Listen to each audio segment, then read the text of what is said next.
Okay, wonderful. So we are live and we're joined by Christopher Morrow of Algernon Pharmaceuticals, David Nutt, an advisor to the company, and Cindy Edwards, who's going to be hosting this panel. Cindy, I'm going to let you take it away from here. Thanks for joining. Okay. Oh, it's our pleasure to be here. Love that we have an international audience watching, and I love this space, learning so much and about the potential of psychedelics. Now, Chris Moreau is the CEO of Algernon, and your company is hoping to help stroke patients with DMT, dimethyltryptamine. So explain the two types of stroke that can occur and which of the two Algernon is hoping to treat.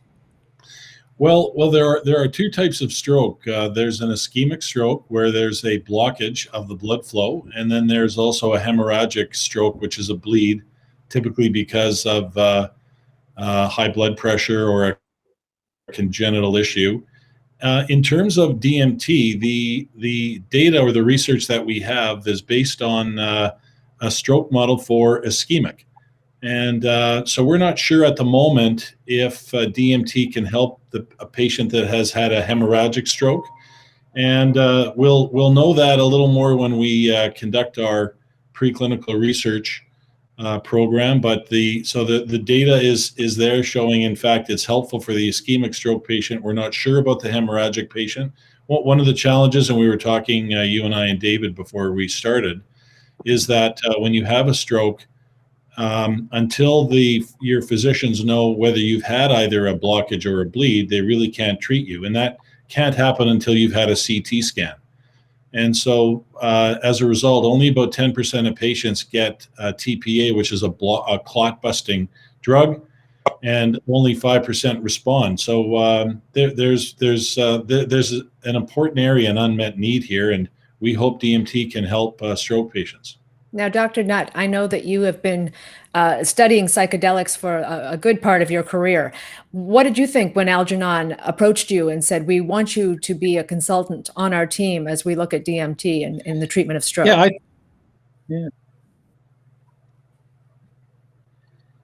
thought, damn, I wish I thought of that. But I'm a psychiatrist. I'm not supposed to think about neurological things. No, I thought, what a clever idea. Then I said to him, but the problem is, stroke patients are often delirious anyway, so giving them DMT and giving them a trip could make things worse. They could be very hard to manage.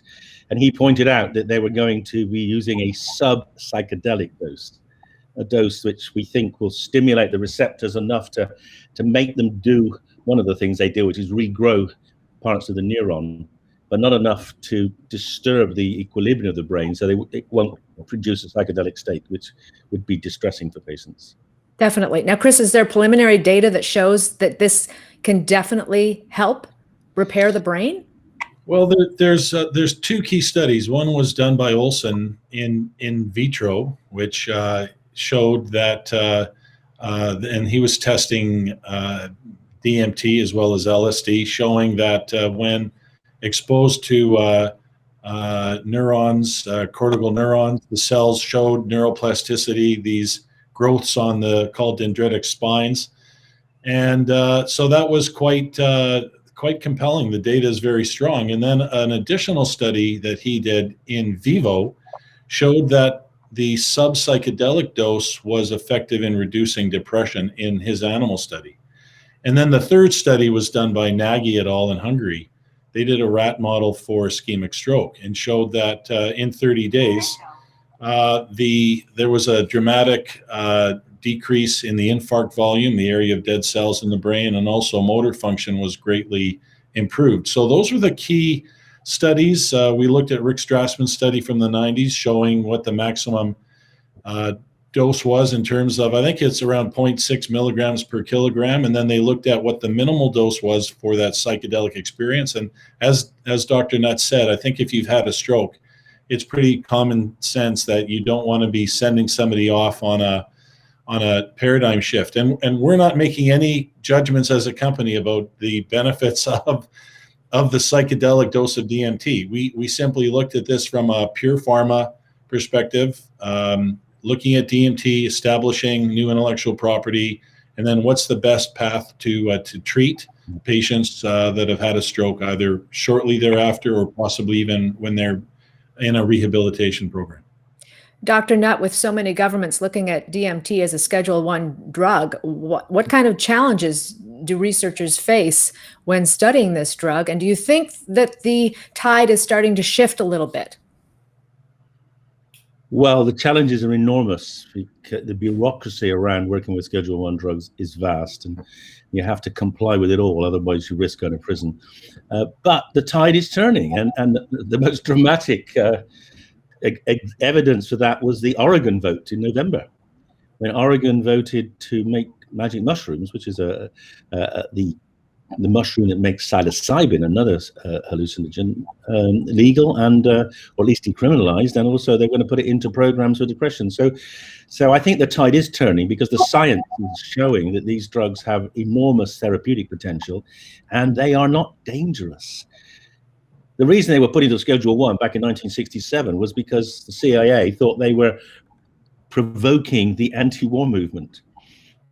And the evidence of harm was trivial then, and it certainly does. Now we know that they're one of the most, probably some of the safest drugs we have. And Chris, do you anticipate that Algernon will be able to drive your stroke program as quickly as you have some of your other clinical programs that you have going on right now?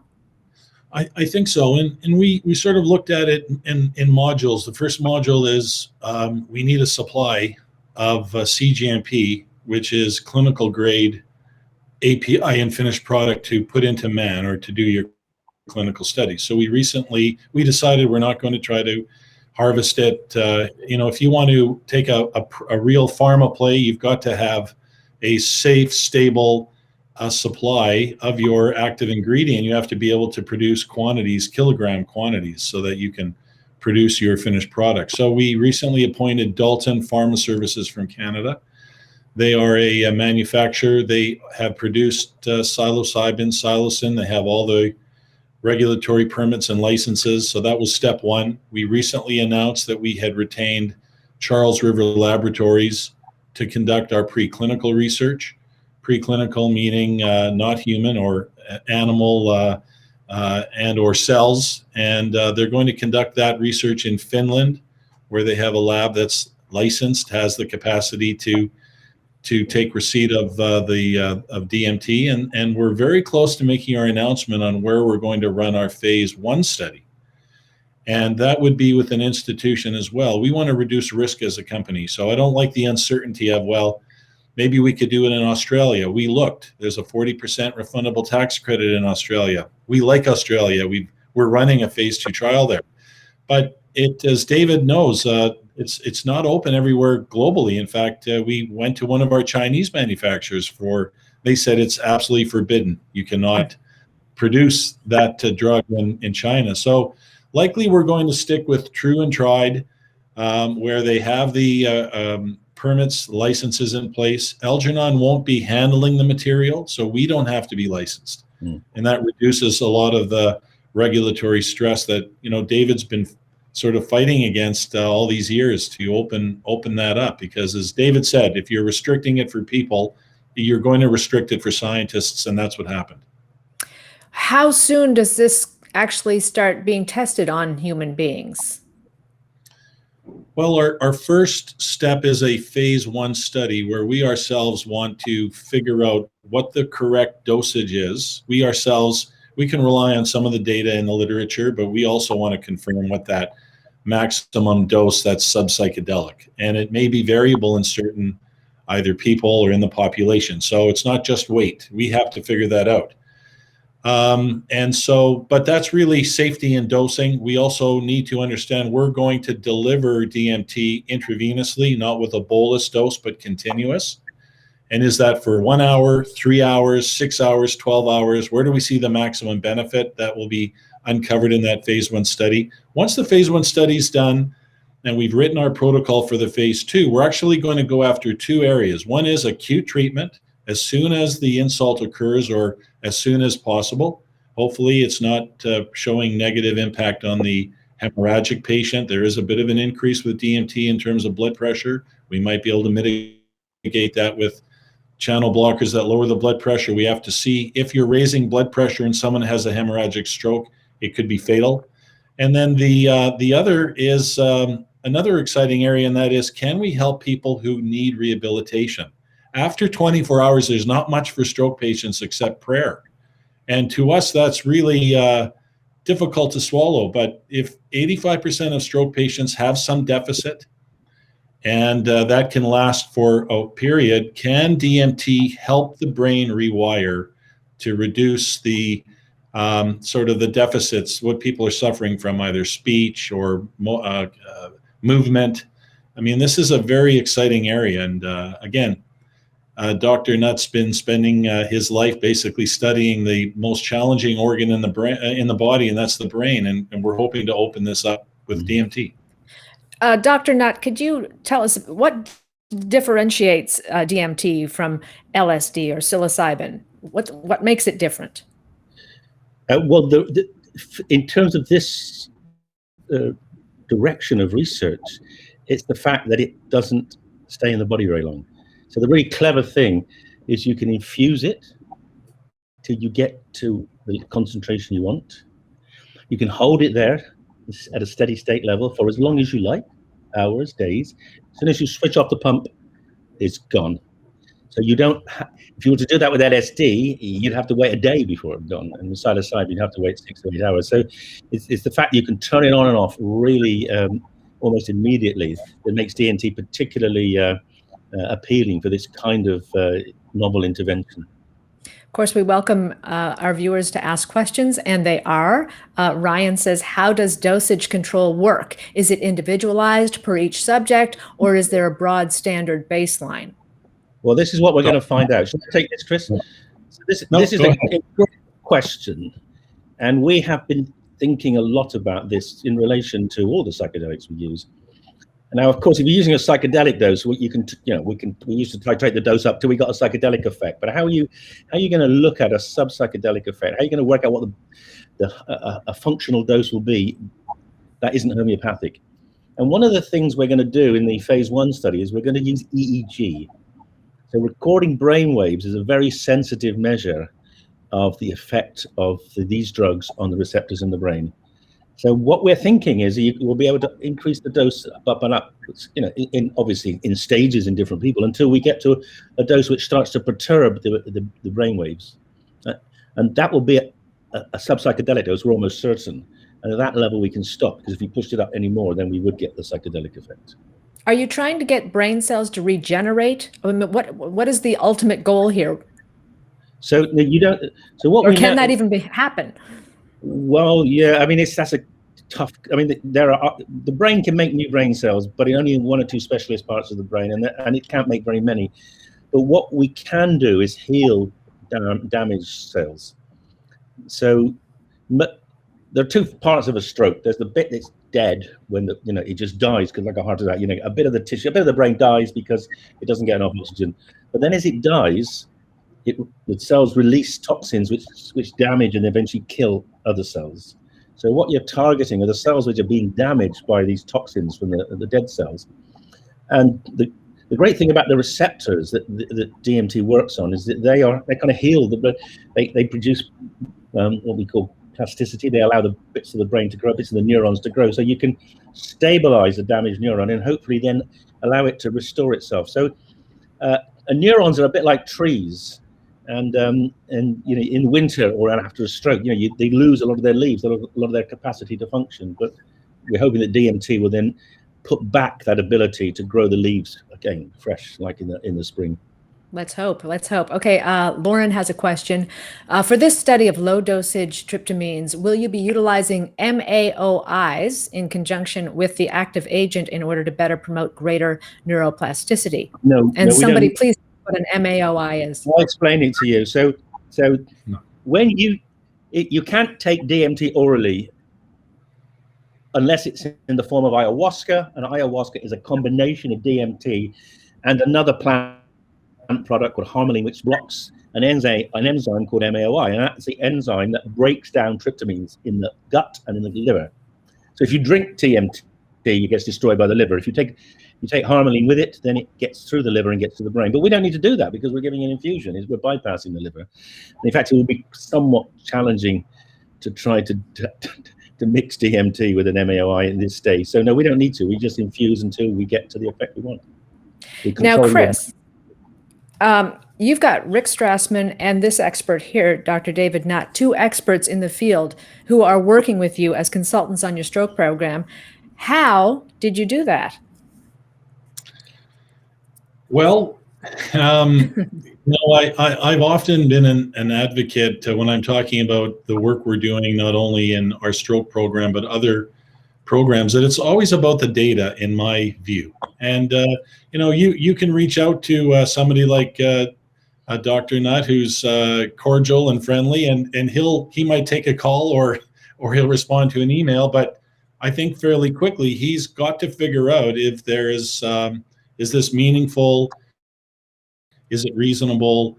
Does the data point in the right direction, and is it worthy to continue on? And there's something else to consider too. There's the academic review, and the mind of the scientist is to find out answers, and then you've got the commercial, the corporate. We have limited access to capital. Every company does. It's not finite. We have to take the science, the discoveries, and then drive it forward. And I guess we'll have to let David answer this question too. But we always reach out initially to get feedback from the experts. So whether it was Rick Strassman, David Nutt, it's always nice to have a warm introduction, because all of us get so much spam and crazy emails, so that we can get someone's attention. And then when we introduced the idea, and this was in the early days, we were probing. We have this research. We want to file a new form of DMT, intellectual property, dosage, formulation. Is this a worthwhile approach? And I think, as David said, I wish I thought of it first, but he probably did. But when you've got a company like Algernon, we're able to take that, distill it, crystallize it, access the capital, and drive it into phase 2 studies. You can do 1,000 animal studies, but nothing beats a phase 2 study. That's where you really find out. That's when the rubber hits the road, so to speak. So we reached out, and thankfully they responded, and they said they'd like to participate. And it was a good feeling at Algernon head office. Well, you mentioned capital, and Brian wants to know, how are you doing with funding? Well, I think we rolled into, if you look at our last financial statements, everyone knows, or maybe, I'm sorry, not everyone knows, Algernon is a publicly traded company. We trade on the CSE, OTCB in the US, and also on the Frankfurt Exchange. Our November financials showed $2.5 million capital, and we've had redemption of some warrants. So I think we have $2.5 to $3 million capital. It's always in the background. You can't drive your car without gas. And when you're a pre-revenue company like Algernon, we rely on the capital markets to drive our funding. We have a moment in time coming up with phase 2 data for our COVID study. And but I'm always looking at what our burn rate is. What are the bringing on the DMT stroke program will add some cost to our operating.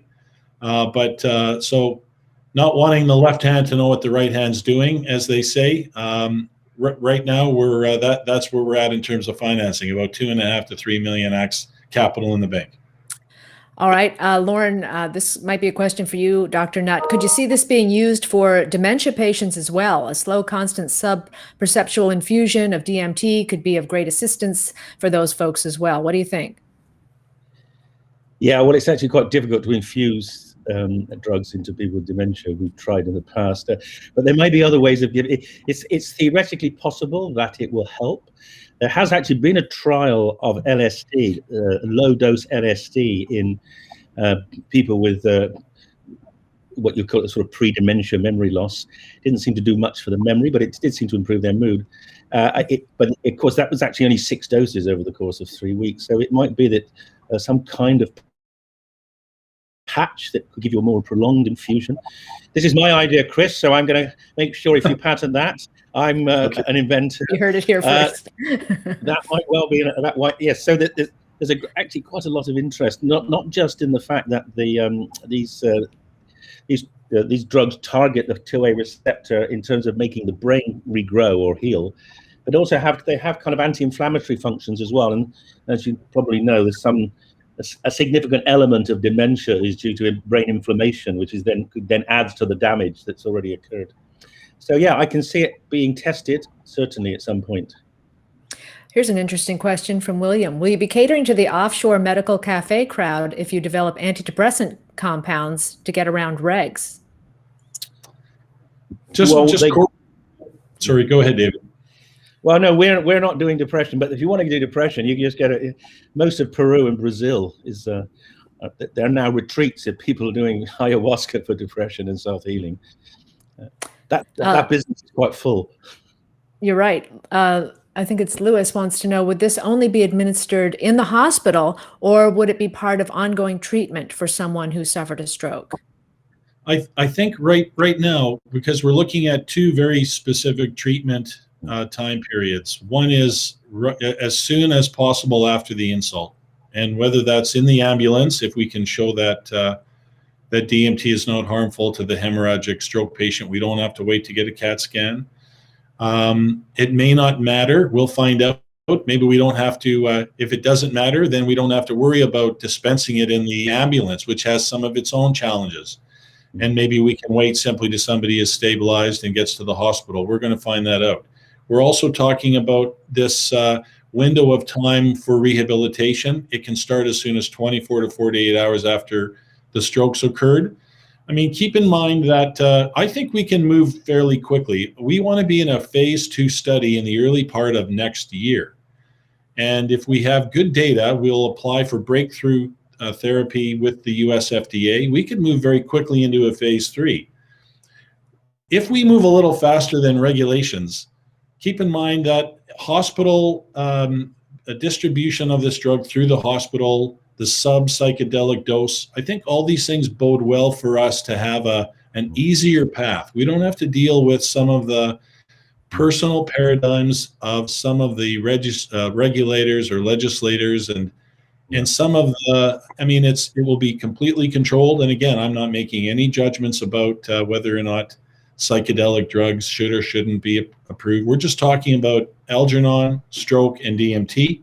I think this strategy will make it a little easier for us. So right now we're not envisioning treating yourself at home. I think I was talking to David about a study that just came out in Australia that there's a 14-day window after a stroke, which seems to suggest the maximal period for neuroplasticity. And so I think that can be done in clinic, and that's our current plan. What's the reception been amongst medical professionals? Do you think that they want to try this on their patients? Are they coming around and saying, yes, let's do this in general? I mean, I'll let David answer it too, because David's been working in this field for many years and we've just stepped in, but we haven't spoken to many. So you've got sort of two walls to get over. One is you've got a PI, the investigator who's going to run your study. They have to believe in your compound. They have to believe in its safety, and they're going to introduce it to their patients in the research setting.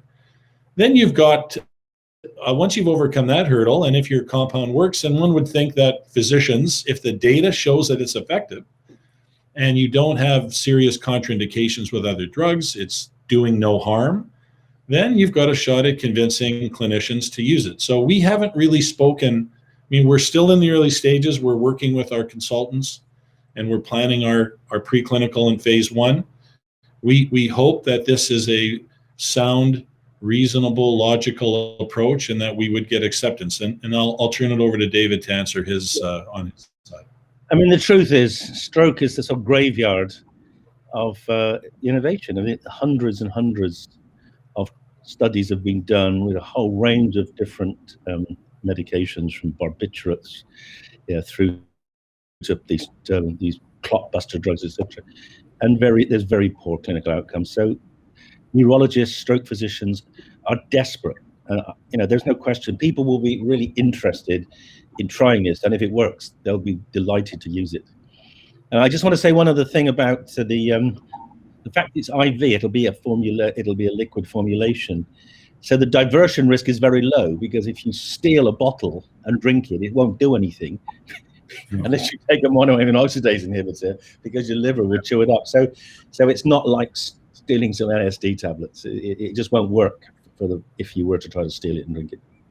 Seeing a lot of acronyms that I don't quite understand, but are you looking at DMT and PPAR interactions? David? Yeah, well, not at this stage, but if we get a good signal, then I'm sure we'll have to look at, obviously we'll have to look at the drugs that old people who have strokes are on, and we'll have to make sure that there aren't any significant interactions. There's no obvious reason why there might be. And the thing is, A, we're using a really low doses, and B, we're giving it intravenously, so it's going to bypass the liver, and C, these drugs don't really have a great deal of effect on liver enzymes. So I think it's unlikely there'll be an interaction. But of course, we will have to test for it. Is the mechanism of DMT's neurotrophic properties known, and have BDNF or other NTFs been investigated? There you go, exactly. This is a whole other language. Yeah, so it works with this 5-HT2A receptor. That receptor turns on hormones. BDNF is a kind of hormone that keeps the brain cells working, and yes, it does turn on BDNF. Okay, and I know we're quickly getting to the end of our time here, but what do you think it's going to take, Dr. Nutt, for the medical community and the general public to really embrace the potential of DMT? Well, it's going to take a good clinical trial, but the great thing is the fact it's not a psychedelic dose should reassure people. Yeah, one of the things we're going to have to do is keep, emphasizing they're not tripping. They're not, we're healing the brain. We're not giving them a trip, and that's going to be the key message. I think if it works, we tell them it works, and it doesn't cause problems like trips. And Chris, for investors who are watching right now, and just the general public who's interested, what do you have to say to them? I want to add to David's comment. I think that if it is all about the data, there's no doubt. If we have good phase 2 data, then we're going to move forward, and if we don't, we can't. I mean, that's the beautiful part of science. You do a killer experiment, a killer study, and Algernon has a number of compounds that we're advancing, so we want to do the right science. We don't want to hang on one compound and baby it if it's not working, and try to move it forward, and sometimes there's pressure to do that. But I do want to mention that I think if DMT is shown to work in stroke in that sub-psychedelic dose, it will open minds. It will, I believe that. I think that this is I've just gotten into the psychedelic space. I joined this conference, and I'm doing a lot of reading, and there's an aggregation of thought and energy and movement. And I've had a discussion with another CEO who reached out to me, who's in this space, and offered to help. We're not working on the same area, but I just thought, wow, you know what? There's, I had outreach from a philanthropist from Europe who said, I'm funding programs and I want to participate. So I think if we can show some success, it's going to be good for all of the psychedelic programs that are being worked on right now. Dr. Nutt, do you want to wrap this up in a tidy bow? Well, yes, I'm really hoping we get this into the clinic before I need it. You and me both. I think we all feel the same way. I think you've got a bit longer to go than me, Cindy. Hey, definitely before I need it. Cindy, I think that was some of the best moderation we've had on the Microdose platform so far. I really want to thank you for that. Thank you. David, Christopher, you guys are legends. Really appreciate you coming on. That was a fantastic panel, and I just want to thank you both, all three of you, really, and enjoy the rest of your evening, everyone. We're heading on to our next panel here. Appreciate it very much. Thanks, everybody, for watching, and thanks for your great questions, too. It's been a pleasure. Thank you. Bye-bye. Bye-bye.